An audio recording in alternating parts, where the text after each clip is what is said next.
We have the beautiful Priyanka Moonbeam all the way from Spain here today and welcoming her to the virtual stage of the Halo Effect podcast. And I feel so blessed to have her on here, even though I really don't know her from a bar of soap, really. But as soon as we jumped on to the Zoom call just a few minutes ago, I just felt this instant connection with her, just in the way she holds herself and the way she talks about life. So let me give you a little bit of a preface around who Priyanka is and what she's all about, and then I will let her speak for herself. So yeah, essentially she goes by defining herself, I guess, as a soul coach, a yogini, a lover and a mother, a breath facilitator and a traveler, which sounds like all of the things that I aspire to grow into one day as well. So it's keeping my mentors and role models close, right?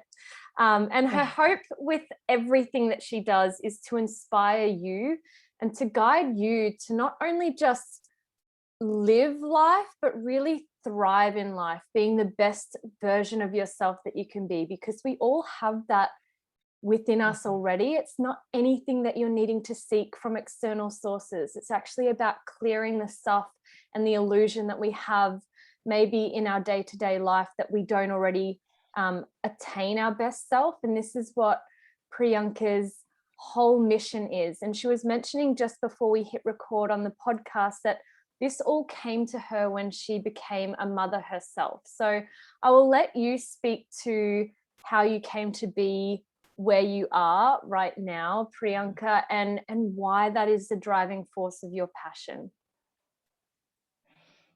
Thank you for that eloquent introduction. You have a very sweet way with words. I'm not a very good talker, so I will do my best. So yoga came to me a long time ago, nearly 30 years ago now. And like most of us, if you look at any one of our lives, we have gifts.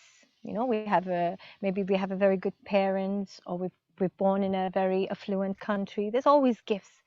But along with these gifts that we're born into, we have even greater gifts, which at the time may not seem like such a gift. And my greatest gift for me was my mother, because the minute I was born, there was challenges with my mother, a lot of friction. I can't remember a time in my childhood where there wasn't a beating or a scolding or a scream or a fight. And it started to get pretty friction, and that was my childhood memory of my mother. But in hindsight, the beauty of spirituality is in hindsight, there's always a different story. So I'm going to share with you my hindsight story. So the journey starts off, my mother, we moved many countries, many countries. And a lot of friction with my mother. And because I knew that, she's my mother, I need to respect her, I need to love her, but it wasn't a feeling that was coming from within. So there was a lot. It was really bad, hitting, screaming. And it got to a point where either I was going to kill her or she was going to kill me. Yeah. So that was sort of happening in the background, And then, but she's on the foreground. The woman sacrificed immensely for me, immensely to make sure that we had good education, good livelihood. And so this journey ends up in Canada, from Sri Lanka to Oman, Oman to America, America to Canada. Here we are in Canada, and I'm in my 20s, late 20s. And I, of course, she pushed, she persevered. I had my education, I had a great job, fantastic, making good money, living the lifestyle. I managed to find how to fit into the Canadian culture, but something was missing. And there started my journey into yoga, and time goes on. And I still had a big friction with my mother, but I knew it had to be managed. That was very clear. There I was one time during a Vipassana meditation, and that whole perception, that whole story I had been telling about me and my mother cracked open. And I think I cried so deeply, and even telling the story today, I cried because I realized at that very moment that my mom she did everything she could out of love, out of this immense love. And it was my concepts that was narrating the story so differently. And when that veil broke, when that idea broke, the love just flowed. And I tell you, it was like day and night, because from that day we had no fights anymore. I love my mother dearly. And how magical is that? you know. I So have how does something goosebumps listening to that, because it's yes, like and I even cried till today, so you know. And beautiful. it wasn't a long journey. It was a long journey from me hating her to me realizing I needed to fix it, and to just getting fixed. How does that happen? How does something so instantaneously happen, you know? And so this journey, I knew I was in the right path. Now I had my heart completely open. I was receiving a lot of love and support from my parents. And now I said, okay, I need to share this with someone, because there is something out there, you know. And at the time, of course, yoga tells you, you know, here is life. And you need to sort of get beyond this life to get into that abode of blissfulness. And so I was pursuing that path. Everything was all right. And then, of course, I meet my love, my sweetheart, and my husband wanted a child. And I couldn't have a child. And this journey continues on for 6 years, to the point where I told him, look, leave me, you know, because I loved him enough. I could tell him, leave me, find someone else, because he so desperately wanted a child. And everything else beyond that was perfect, you know. Yoga, the vibes of yoga, the energy of yoga was carrying me so blissfully. Mind you, I had a very dedicated practice. You know, I was very disciplined. When it came to the practice, I was very disciplined. And around the practice, everything was good fun, good journeys, good love, good magic, everything. And then again, I found myself at this spot. You know, here it is. Like I tell you, in hindsight, the story is very different. So just tracing back a little bit, in hindsight, I see why I had to have my mother's story. You see? It took me Right. to the path of yoga. It took me to digging. It took me to saying, hey, I need to fix this. You know, not fix my mother, because I was trying to fix my mother. But yoga taught me how to fix myself. So after that, everything was blissful again. Here I am in that plateau. I had a sweetheart of a boyfriend. We were traveling. We were visiting tons of countries. We found a dog, and life was just flowing. And this another seed starts to come up. This yearning for a baby. Now, what can I do? I tried everything. We went from Mexico to the Peruvian jungle, everything. I must have tried every concoction, every ceremony, everything for a baby. And then finally, I let it go. I proposed to him, you know, leave me, find someone else. And he didn't want to do that. He says, no, I need to have with you. And then began our journey of praying, like really devotionally praying, you know, taking us to India. And like, see, in hindsight, it's like a movie, everything planned, everything systemized, everything timed. I mean, now I think back, the God must have been laughing the times I was crying and questioning. Totally. And these are the Totally. things I really want to share with people, you know, because I can just do sort of tear out a little bit. I can imagine there are people out there also crying and breaking their heads and banging their heads. And I really want to tell them, look, at the moment when you're banging the head, it seems like you're at the dead end, but there are forces, there are energies that you can reach out to, and they're here now, you know, they're here right now. So yeah, we were in India. I was praying to all the temples and everything. And just to backtrack a little bit, in my path of yoga, it was yoga, you know, very disciplined yoga. And I had Ganesha as my sort of my deity, my leprechaun, my little elf kind of thing, you know. And I didn't want to divert from it, because my teachers often told me, dig a well, dig it deep, find water. You know, don't look here one day, oh, I want to do shamanism, or I want to do yoga, I want to do, which is good, but you will always float on a level, you know, and it might be fun, but it wasn't my level, you know. But I wanted to really break some kind of boxes I had. So anyway, so here I am. I cannot have a child. What do I do? My husband won't leave me. What a terrible situation. I mean, to have someone love you that much. How sad. But yes, Yeah, the because pressure would have been really yeah, it's the hard. pressure, because Right. I told him, why don't we adopt? And he wasn't open to adopting. And the thing is, I wouldn't have mind if he cried or if he left me, but I mean, if he had yelled at me or we fought or something. We never had a relationship like that. He was this one that would sort of attack you so deeply, because he would sit in a corner and cry. You know, we would go Yes. places, for example, yeah, in the beach, you know, often, you know, as travelers, we've been to beach areas, and beach areas are often flocked with couples and kids. So it was this theme of kids always in our face. Mazunte, kids. Oaxaca, kids. Everywhere, kids, kids. Thailand, kids, kids, kids. You know, so it was always there. Him silently suffering. So I said, okay, let's go to India. Let's just try something. Yes. Here we are in India, and I was at a temple where someone told me, pray to Devi, you know, the goddess, pray to her. Yep. And I said, well, how can I pray to the goddess? I'm Ganesha, I'm yoga, I cannot pray to goddess. So concepts again, you know, we have concepts in our head. But here I am at the temple and I start to pray. And I often wear a scarf around, especially when I'm at the temple. And I was turning around and someone caught my scarf and really tugged on my scarf. And I turn around and I see this beautiful goddess sitting here. And I ask someone, who is it? And they said, that's Lalita. And she's calling you. Wow. And I said, oh, okay.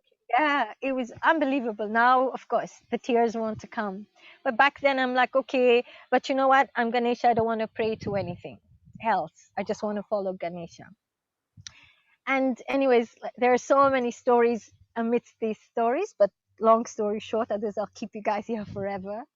I started to pray to her a little bit. And one day, when I was entering a temple, there was a scripture on the entrance of the door, and I picked it up, and it said Shri Vidya on it. And at the front cover was Ganesha, sitting right there. And then I opened the door, and there's Shri Vidya inside. And I asked the guy, why is there Ganesha in the front if the path is Lalita? And they said, because Ganesha, he guards the doors. And unless you have the blessing of Ganesha, you cannot enter Lalita. They're one and the same. There's all And your years of work making sense, all your years of devotion, everything in that moment. Hindsight is a different story. Hindsight, always a different story. Now I see how everything, me not being able to conceive, me fighting with my mother, it was all planned. It was all great play of Lalita. Lalita itself means the one who plays, you know, the one who plays is Lalita, you know.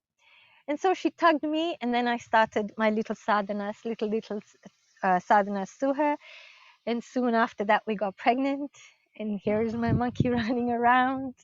And here I am, feeling completely full, completely frictionless, but also feeling a bit of responsibility to have to share and inspire others, you know. Priyanka, and so that's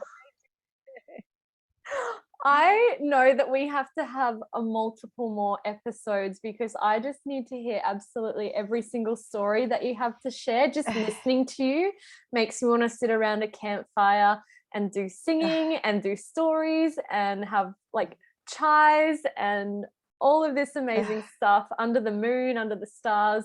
But I feel like what really has come from this message for you, and be free to talk what your version of this is that it was everything else that you were doing, you thought you were doing for yourself, until that moment of completely letting go and then realizing that it had nothing to do with anybody else. And this happened to be everything you were calling in. You called in your mother for those lessons. You called in your soul partner.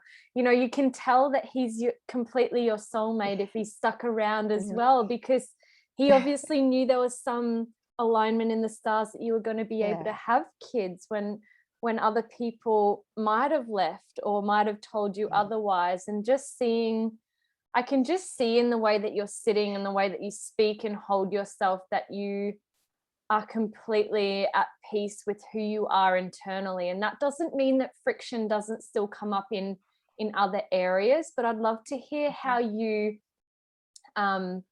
do you bless any friction that comes up with gratitude before delving into responding or reacting to it these days? Do you want to speak to that a little bit? I will. I do believe that, you know, to really enjoy all of creation, all of manifestation, you need to ground yourself to something. And to me, it is my sadhana, you know. Every morning I wake up, I always connect with a prayer. Every night I go to bed, there is the element of prayer in my life. No. Yeah. And prayer doesn't have to be anything complicated, you know. When you start to say prayer, when you start to say connecting to goddess, when you start to say practice, it starts to ripple into complication, and it doesn't have to be, you know. And Yes. that's one thing I would like viewers to take from here. It can be very, very simple, you know. So I will first speak about prayer. What am I praying? Okay, so in my presence, or in my creation or manifestation of my body mind, I know there is something greater than me. It has guided me. So when I pray, I'm praying to that energy, you know, because I know there is more to my unfolding. And I pray to that energy. Thank you for guiding me, you know, from my heart. Thank you for guiding me. Thank you for being there. You know, I'm sorry. I know there are still some areas of friction, but help me to unravel them as well. And it's such a short prayer, and it's always the same thing. Thank you for everything you've given me. Thank you for giving me the eyes to see everything that you have given me. Thank you for the heart to feel everything that you have given me, because you've given me so much, you know. You've given me so much. And I, you know, please flow through me so I can inspire others. My prayer is always the same, morning and evening. Thank you. And what's our next step together, God? What's our next step together, Goddess? Yes. I And love it's the very point that simple. you make there. And that's something that I often try to get across to my viewers, listeners, friends, family, you know, for the ones who I feel, you know, are in a space to hear, or they've asked about what yoga is to me, because it's so very little about the movement. There's a part of that, you know, when we're entering into the yoga scene, that people think, oh, you can do this pose and you can do that. But I love the way that you alluded to how simple it can be, and you can call it something completely different. What Priyanka calls as prayer, I might call gratitude. I might call that my meditation. I might call that my grounding, or just my morning ritual. And this speaks to that consistent approach to, I guess, putting some plan in place to be grateful. And I guess when you realize how little control you have over situations in your life, that if you can actually pray to that energy and go, I'm so grateful for the opportunities that arise, maybe not in the way that I thought, but if we were all to have a bird's eye vision of what was coming, we'd probably not be as surprised. Like you said, all of these things happen in your life, and to you it seems all over the place, but then there's this one moment where you go, it all makes sense, like how yeah. And I think it's important to always remember, so I'm having a difficult moment or something, I'm like, hey, I know in hindsight the story is going to be completely different, and that slight whisper into you gives you a shift, you know, it gives you a change in perception, so you start to look at it like a movie where you know it's going to end very beautifully, you know. Girl, isn't that like, when you think of the word truth and when you talk about hindsight, I always think, wow, truth only really occurs in that very moment at the time that you say it, because it can so quickly change 2 minutes from now, 2 months from now, when you go, back then it was true, but then in this exact moment, the story that I'm realizing is that this meaning is true right now. But it's not, like you said, it's not until we have perspective, it's not until we have the ability to look back with clarity and go, wow, my 20-year-old version of me thought that was true, and it was true at the time, but now 30-year-old version of me, 40-year-old version of me can find a different truth. And it's got like this, it's got a, how does that sit with you? What do you think about I'm that? going to change that just a little bit, okay? Yeah. So yes, what you're saying is absolutely true, but I'm going to just remove the word truth maybe, because that is experiences. Our experiences, our perceptions change. There's, of course, you change, and that's very important. Your perception always changes, right? But what doesn't change is your truth, okay? And you need to find truth, because truth doesn't change. I know there are energies that are helping me. That will never change. You see, I know there is more of me that can unfold. Even when I'm 90, there is more of me that can unfold out. That will never change. You know, I know that if I make 2 steps towards something, the energy will make 2 steps towards me. It will come out of experiences, understanding, but that truth will never change. you know. So truth will not change because It's it is the truth. perspective, correct. A perspective will change, definitely. Yes. It will change. And maybe you can even put that very close to hindsight. So I'm having a difficult time and I say, don't worry, you know, you have this internal dialogue, don't worry, because in later 2 days from now I will have a different perspective.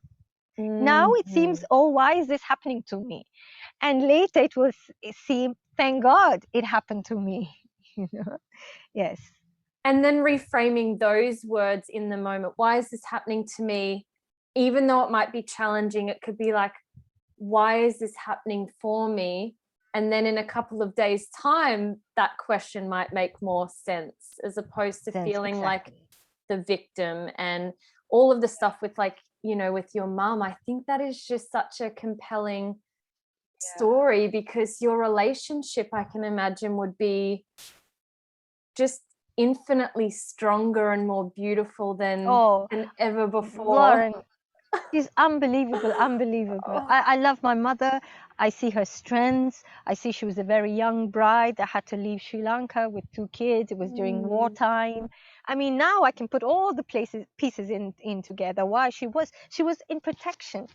She was in protection mode constantly, you know. She comes from a very little village. She meets a man that comes from out of town. She marries him. They have to go to the Middle East all of a sudden with a kid.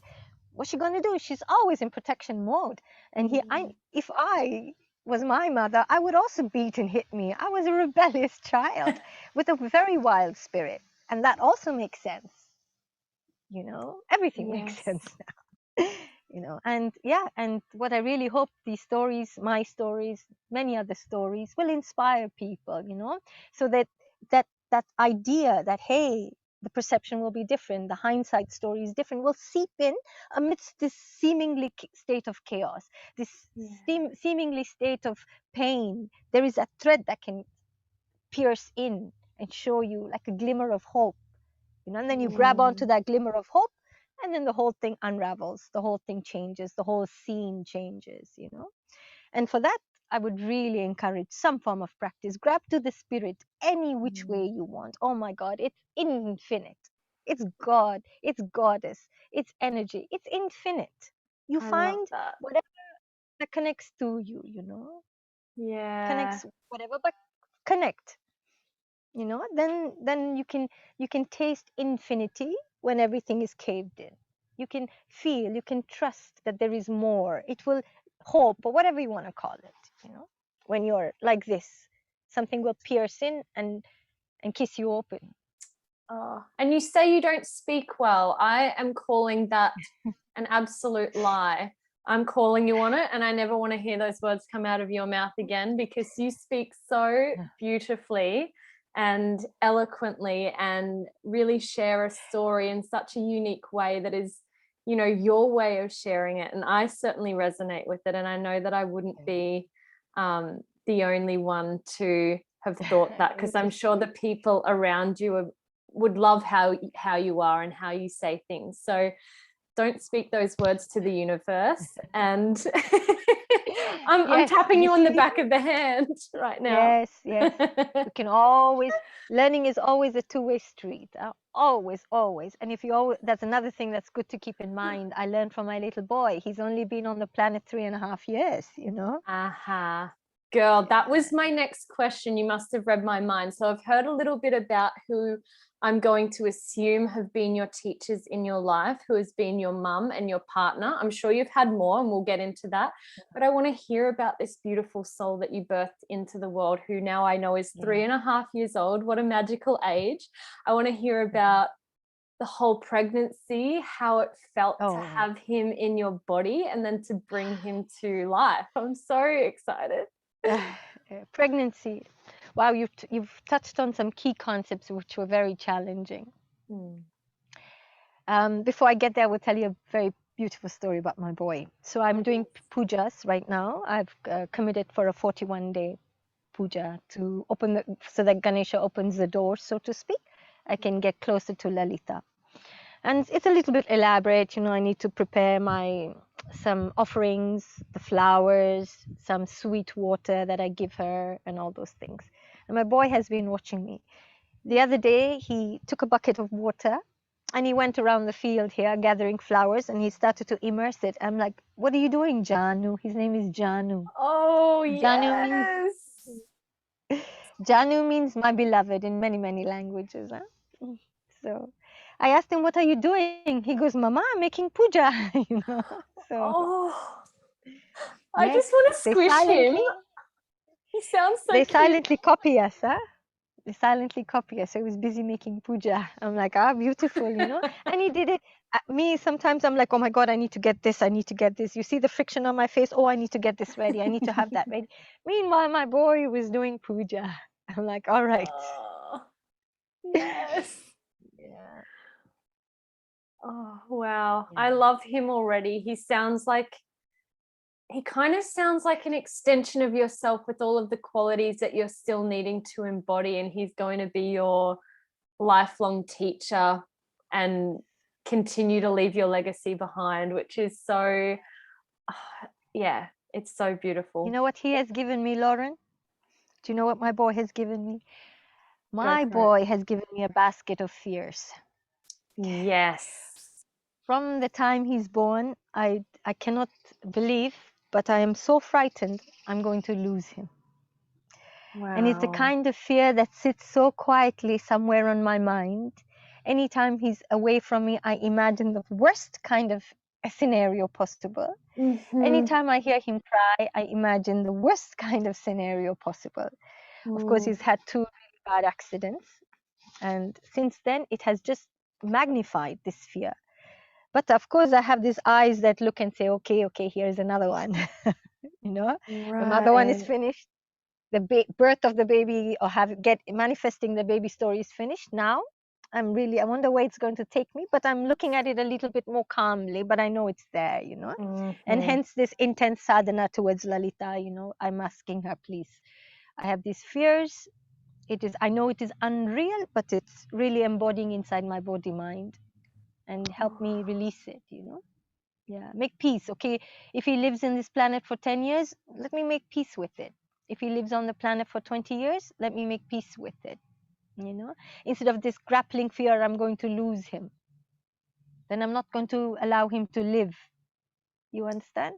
I Because it's always, do. oh, There's like this beautiful analogy when I think of this, and something that is stuck in my head of a way to make it really relatable, and it already is relatable. I know people hang on to things for fear of losing it, and that is probably like one of the most common forms of suffering, when we're unable to really release and surrender. And this analogy that I give, it's like we think of something so precious to us, and if we were to use something universal like the painting of a Mona Lisa, and people speak of its beauty and its pricelessness in a way, if it was kept in a room and locked away from the dangers and all of this stuff, and we never let it out, we never let it see light, then how valuable really is it?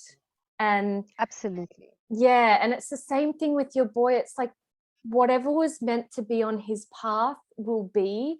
And I know that can be really hard for some people to hear, of like, I don't wish trauma on anybody. I don't wish anything horrible, but that becomes their messy middle that creates their message. It's like, I would never want you to have to experience the things you did with your mother, but without that, look where you are now. Look at the story you're telling. Look at the beauty you radiate out into the world. And I'm just like, oh my God.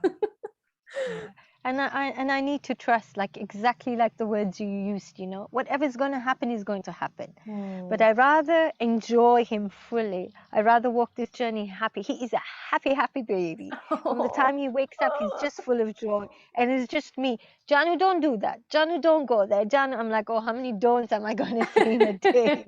And I say, okay. And so I've now started saying, okay, whatever happens, give me the strength to deal with it.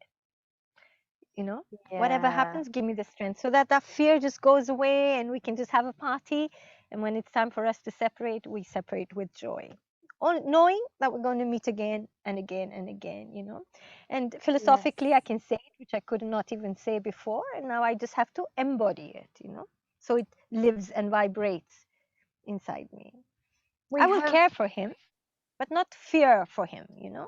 not keep him in a cage. Like, I guess so many people, I think, who, you know, either get an animal or they have a kid, they give them everything that they didn't have, or they impart all of the things that their mother didn't or their father didn't do for them, and they flood them in it. And it's like, then you get the complete opposite of the child that maybe you were, and that comes with its own things that are, you know, positive or less than constructive. And it's like, okay, well, now then they have to navigate the next little generation that they go through. So it's like, I always find that so interesting too, because man, your mum must be so proud of the lady that you have become as well, because there was the Priyanka before Janu, and then the, you know, the Priyanka through that, and now moving through the rest of life with your baby. And and wow, my mother at my side, you know. Yeah. Are they similar? I bet Janu and your mum get along really well. Janu gets along with everybody. Janu Be happy, baby. And it's also, I'm blessed, you know, we're in a very beautiful place. It's fairly remote, but there's enough people still to get together, and most of the kids that grow up around here are free. And they may have their challenges in other areas, I'm sure, but the kids that are raised in this kind, they're mostly open spirited, and they're able to connect to people very easily. Wow. You know, it's one of the blessings of being here. Wow, I honestly feel like I could just keep chatting to you about life. Like, there's just so many, I think so many stories we have yet to uncover with each other. I really, really feel that. And what I might stick to with this chat, otherwise it could probably go on for like 20 hours plus, is who are your teachers there outside of like your partner, your kid, and your mum? Like, who are your spiritual mentors? Teachers. So there are manifested teachers I had, and unmanifested teachers. When I say unmanifested teachers, there were some gurus or swamis or mystics that came very short for a fleeting moment into my life. Okay, so first I will talk about the manifested teachers. So I started yoga through Shivananda. Okay, and so I had a teacher that I connected very well. He was very disciplined, very hardcore, but I had a good connection with him. He was so hardcore. I will tell you how hardcore he was. When I started pranayama, I was having intense pain in my right arm, so much so that I couldn't even turn my head. So I jumped into pranayama pretty fast.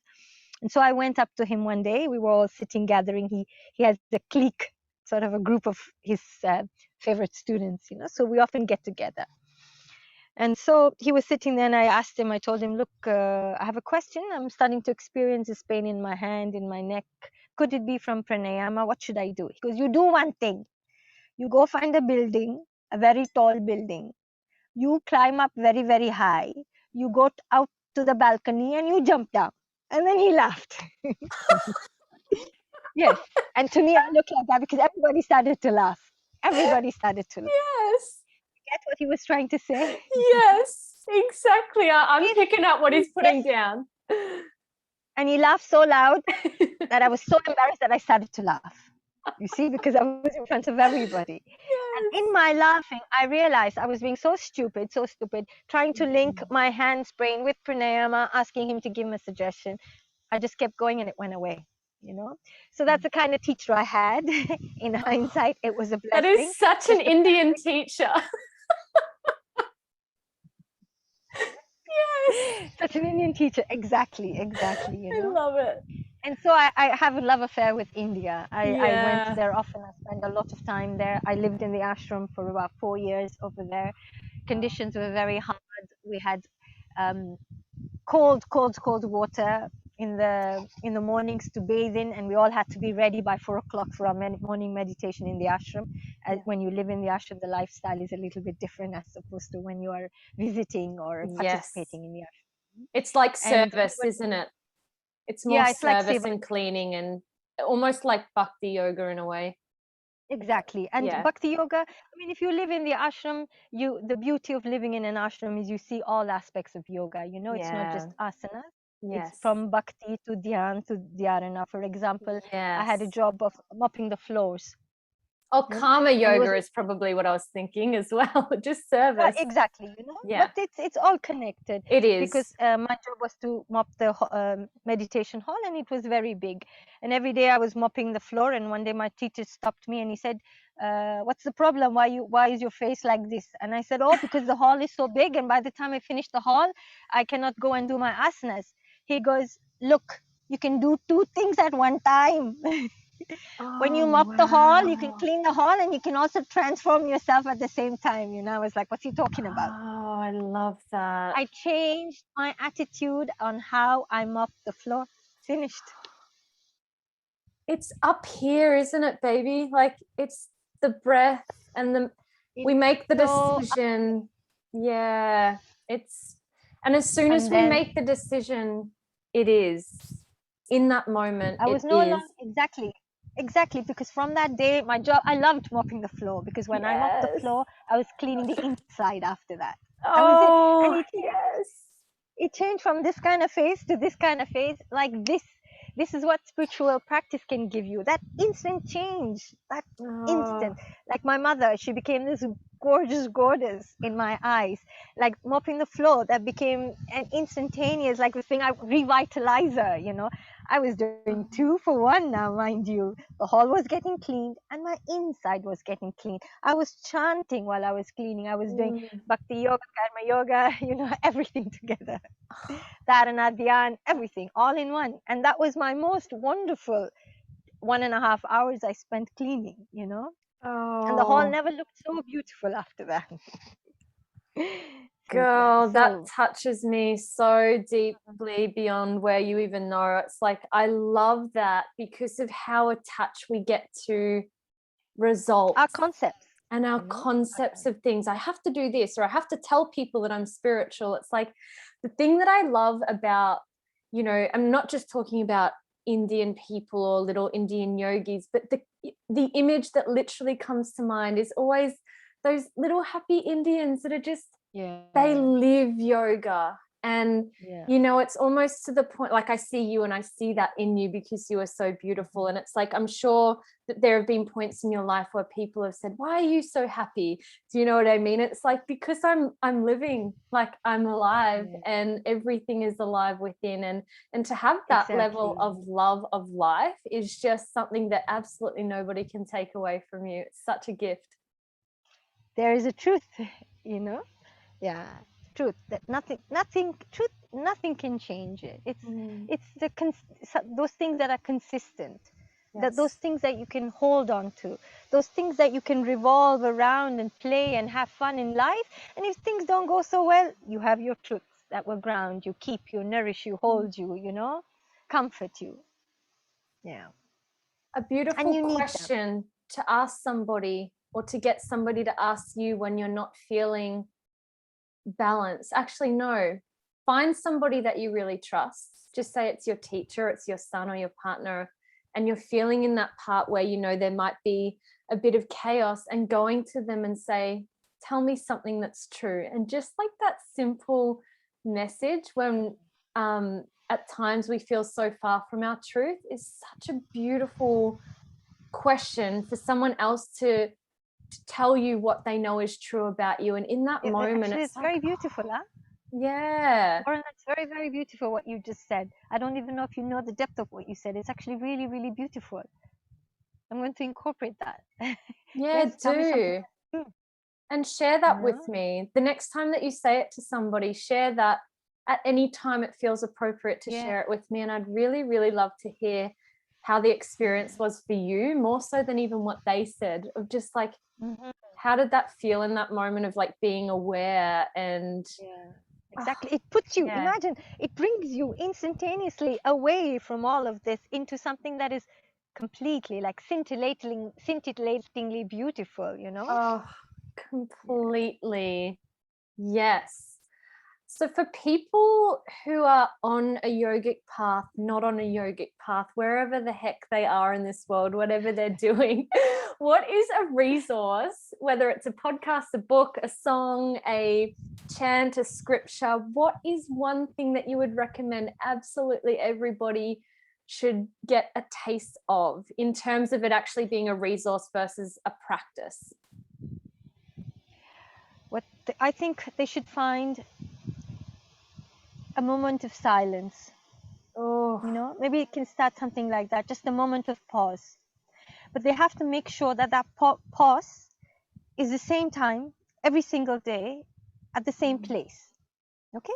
Now, I'm not saying you need to say you lived here today and you moved somewhere, you need to go back to the same place. No, same place, like where your mind sits, where your heart sits, that same place.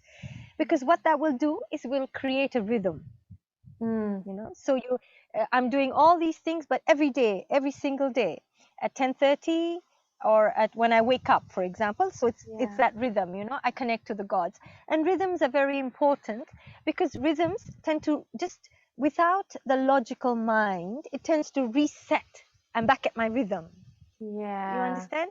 So I think if you find, for example, a very, very simple, very easy way is to find a moment of silence every single day. So this is my moment of silence. Keep it more or less the same time every day.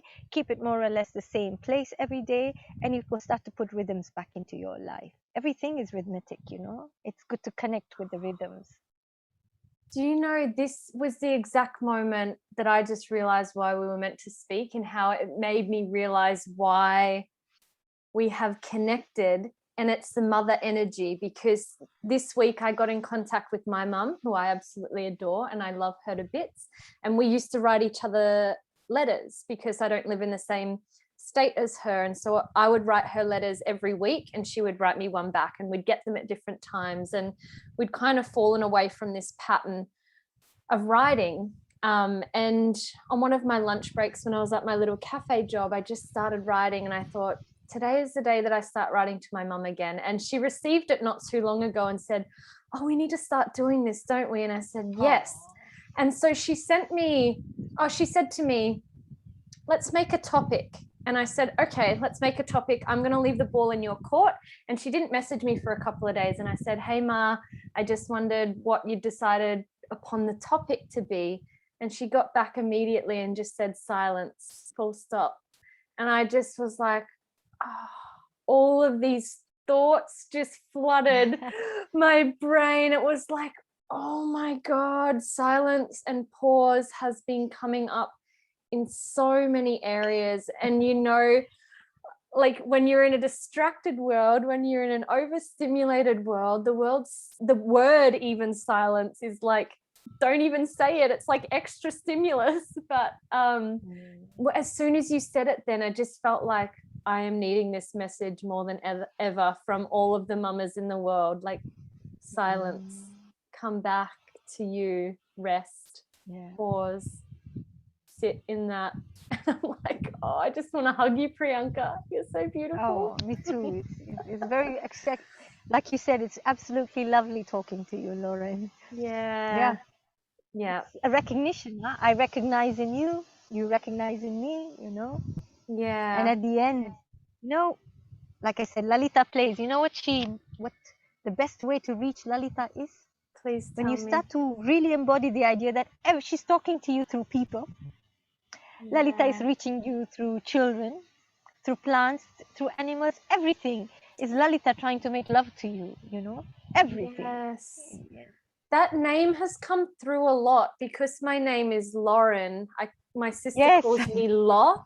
And then I have other names that I go by in different areas, because it's like I don't like to label too many things and segregate it because it's all me. But I was trying to find a name of play, and Lolly kept coming up. But Lolita is, you know, I've watched that story as well of I don't know if you know about that story either, of that young girl was in a relationship with an older man. But the way that you describe Lolita speaks more true to me, and I really want to connect to her energy, and probably already am, but just needed you to voice that. And I really am going to connect to that in each moment, not just in my moments of stillness, but in these moments where we're talking. And because I know that my inner me is very playful, but then the world that we exist in can get so serious. And and structured. Yes. And so,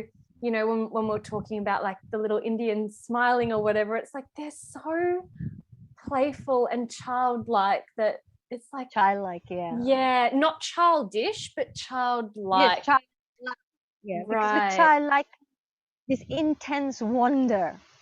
With right. childlike, intense curiosity. This with Yes. childlike comes with this unbounded fear, because you're not fearful. You're just in the spirit of wanting.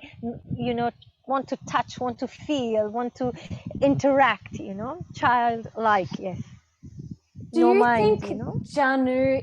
do you think it's his first lifetime here with the way that he sees the world with happiness and newness? Or do you think he is an old soul? Oh, I think Janu is definitely an old soul. Definitely an old soul. When he was Beautiful. 3 months old, I had a very beautiful kirtan singer, Prema. She came, and he was just fast asleep, and she wanted to come earlier. Anyways, it just so happened that she could only come at 12 o'clock in the night. He was asleep, and she started to sing the bhajans, and he started to wake up, and he started to move his toes like this to the bhajans. And she started to get tears in her eye, and she goes, "Oh my God, you have manifested a very old soul." Like, the soul has come to join me, you know. Yeah, he's a very old soul. You can see many people have called him Pandit. Pandit is like an old man Yes. in India. Yes, totally. And he also walks around with this, wanting to teach and wanting to show, you know. It's a funny character, really funny character. You need to give him like a little stick and just Stick. a feather hat or something. I don't know. He would be so damn adorable that I love him already. He has a lot of sticks, actually. He calls them Dum Dum. And he's always with his Dum Dum. Oh, I must meet you one day. I know that we've already Yeah. met in another life. Like, I can totally sense that. For anyone who's listening, they'll just be like, oh, that is so Lauren, just saying something like that. But I don't say this to everybody, and I really do feel like the way that we speak is like, I really know that I have to cross your path in person for some reason, whether it's welcome here anytime. In amazing. fact, Spain has opened their doors right now, you know, for tourists. So Wow. Yeah, and I honestly, I will hold true to that at whatever point it's meant to be, when the moon and the stars align, that we're meant to actually weave into each other's worlds. It will happen, because we've weaved into each other's worlds here. And I'm so grateful that you have taken the time in your day, when I know that you're in a dedicated practice, and you're a mama. That's a whole other world in itself. You're a partner, you're a daughter, you're just yeah, you're an incredible soul that I feel like I'm a better person just from talking to you and having your wisdom in my soul. I'm like, oh my God, where can other people find you? Where can they get in contact with you to have similar conversations? Yeah. Before I say that, I want to tell you something. Another lesson that my teacher taught me, he was like, you know, you have to remember, when you say very sweet things, very inspiring things, it's the energy flowing through you. Energy is flowing through. And so even when you say naughty things, when you say bad things, when you're not so nice, don't get so hard. It's energy flowing through you. Yes, I love that. Fun. Spirit of fun.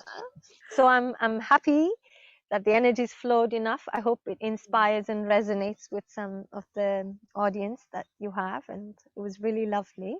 If someone wants to get a hold of me, they can through my website. I'm just a one-man show, so I might take a couple of days to respond, you know. It's www.priyankamoonbeam.com. So yeah, Beautiful. people come, maybe they want to learn a little bit of pranayama, which I teach, or they want to come because they want to hear some of my stories, or they want to come because they want to be inspired. And people mostly come because they find themselves in a not so happy place, you know. And they want to see what they can do, what they can embody, how they can just unravel, open themselves up, so they can connect to something higher. So they come for many, many reasons. And we always find something, you know, to talk about, to get inspired, to share, for me to learn, for them to learn. And so the journey continues like that. And I'm sure many of your clients have just stumbled across you, much like how I came across you, and it was this intuitive flow of energy that drew me to your energy and yours back to mine. And if someone feels that sense of I meant to talk to her. Step out of your comfort zone, get in contact. Priyanka is so authentic. Even if she does not get back straight away, like she said, she's a one-man show, and she has a dedicated practice. And remember that when people don't get back to you, they have a life as well. So just be patient in the process. Yeah, because it's also, Lauren, for me to really give this essence of me, I need to live the kind of lifestyle. Yes. My sister, I can share that a little bit. She started to get involved a little bit, to help me. And she said, okay, she took a couple of classes, and, teaching family members is the hardest because they're quite critical. But she really liked some of my classes, and she said, okay, you know what? Right now I'm free, it's COVID time, let's market you. And I'm like, market? I'm like, oh, no, I don't want to do that. Then she said, no, we need to market. And we started that. That's in fact why I have a webpage, to be honest with you. And I'm really grateful. But it wasn't really my royo, it wasn't really my path, to every day advertise and promote. So I tried it for a while. I'm glad I have my webpage and people can contact me. And then I started to dwindle. So my client base is not so wide, but I do have people that have connected with me from many years ago, from 10 years ago coming back, and 12 years ago coming back, and 18-20 years ago coming. People I've had in Guatemala finding me again. So yeah, those kind of stories, I have many. It's the grandmother wisdom now, because when you start something, people are like, what are you doing? How long have you been doing it for? And now it's just the gravitational flow of people coming to you going, she means what she says. I look at her and I can look at you, and without even having spoken to you, I know that you have a practice. And that's because I do practice myself. Do you know what I mean? So it's for people to recognize in you. There is something completely different. There is. It's like, there's a sense of calmness, there is a sense of like the rivers are flowing, but it is not roaring, Right. And it will roar, believe me. I have and it needs to, because it is all of it, Lalita again, she's a very fierce, she's also Aigiri Nandini, she's also Durga, waiting to slay down the demons. She's also that, it is not just this Indian lady. Oh yes, it's not just that, it's that. But when it is called for, believe me, when it is called for, my husband will say, here, talk to my wife. You understand? And because I can also be fire. I can be very much fire. And people have also told me, Lauren, mind you, oh, that is not very yogic. I'm like, what is yogic then? If it is not embodying hot and cold, if it is not embodying the moon and the sun and the moon, what is yogic?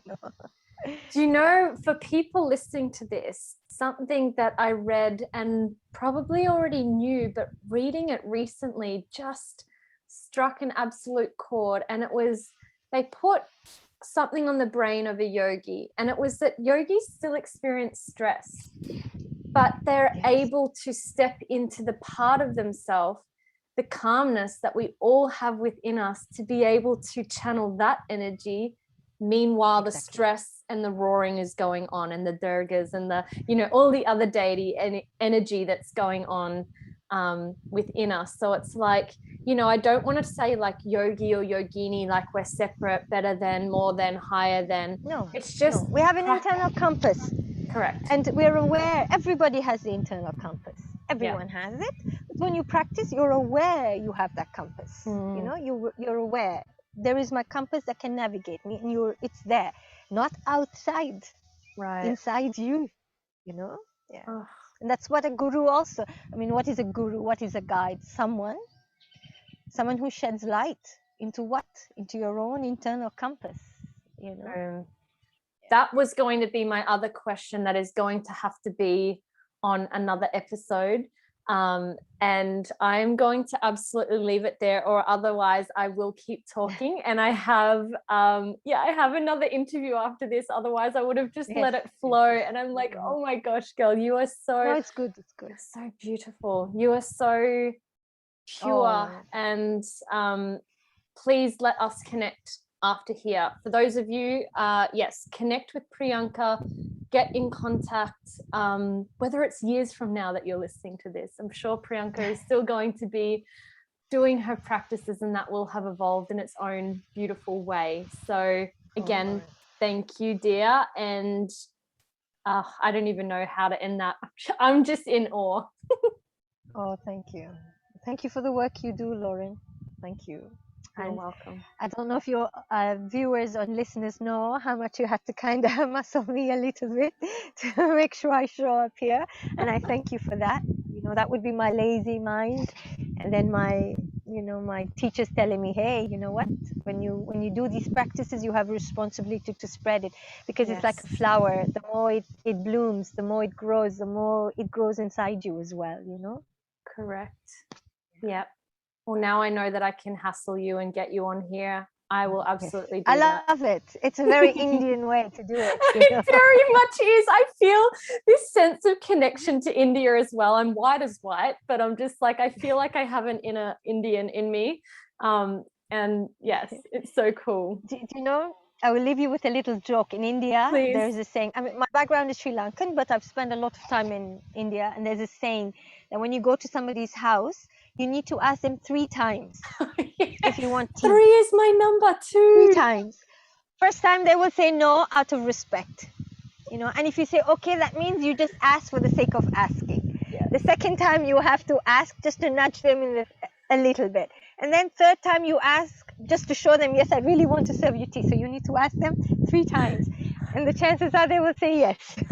I literally do that with people at home because I love tea and I love cooking. I'm like, oh, do you want some? And they're like, oh, no, I'm good. I'm like, okay, I'll come back in 5 minutes. And okay, I'm making one. Do you want some? Because I really want to make you some. Oh, maybe. And then I get them on the 3rd one. That is so amazing. I love that, girl. Yes. All of India revolves around that 3 times. No wonder I love 3.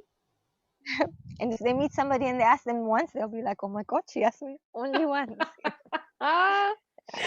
You are the best. I love you, girl.